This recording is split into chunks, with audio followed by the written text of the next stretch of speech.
एक गांव में दो दोस्त रहते थे। एक का नाम मोहन और दूसरे का नाम सोहन था।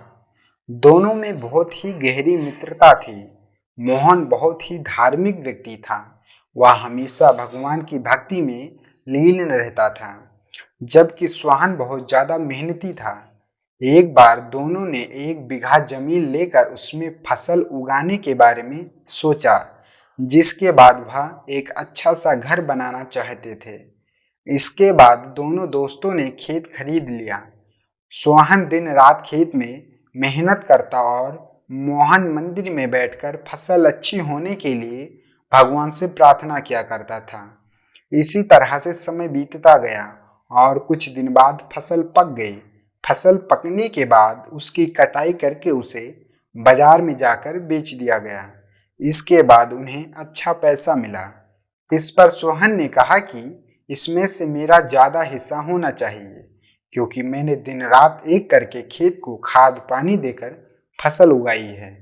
लेकिन यह बात सुनकर मोहन गुस्सा हो जाता है और कहने लगता है कि धन का ज्यादा हिस्सा मुझे मिलना चाहिए, क्योंकि मैंने अपने खेत में अच्छी फसल होने के लिए भगवान से प्रार्थना की है और जब तक भगवान की मर्जी ना हो तब तक कोई भी कुछ नहीं कर सकता। दोनों इसी बात को लेकर लड़ने लगे।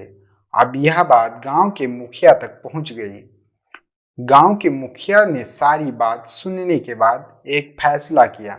मुखिया ने दोनों दोस्तों को एक एक चावल की बोरी दे दी, जिसमें चावलों के बीच छोटे छोटे कंकड़ मिले हुए थे।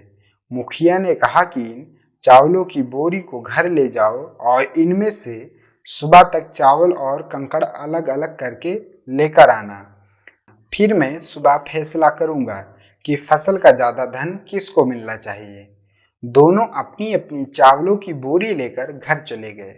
सोहन अपने चावलों की बोरी को खोलकर उसमें से कंकड़ अलग अलग करने लगा। मोहन अपनी चावलों की बोरी को लेकर मंदिर में चला गया और भगवान से चावलों से कंकड़ अलग करने के लिए प्रार्थना करने लगा। बोला, हे भगवान, मेरे चावलों से कंकड़ अलग कर दो। दोनों अगली सुबह मुखिया के पास पहुंचे।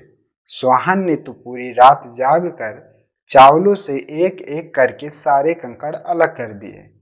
इस पर मुखिया बहुत खुश हुआ और मोहन ने अपनी बोरी मंदिर से ले जाकर ऐसे ही रख दी और मुखिया से बोला, आप बोरी खोल कर देख लीजिए। मुझे भगवान पर पूरा विश्वास है कि इस चावल में सारे कंकड़ निकल चुके होंगे। लेकिन जब मुखिया ने चावलों की बोरी खुलवाई तो देखा सारे कंकड़ चावलों के बीच ही मौजूद थे।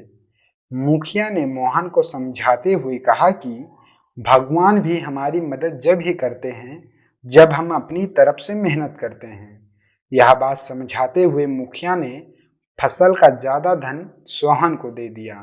इसके बाद से मोहन भी सोहन के साथ खेत में मन लगाकर मेहनत करने लगा। इस बार इनके खेत में और भी ज्यादा अच्छी फसल हुई। यह कहानी हमें यह सिखाती है कि हमें कभी भी पूरी तरह से भगवान के भरोसे पर नहीं बैठना चाहिए, क्योंकि भगवान भी हमारी सहायता तभी करते हैं जब हम अपनी तरफ से मेहनत करते हैं।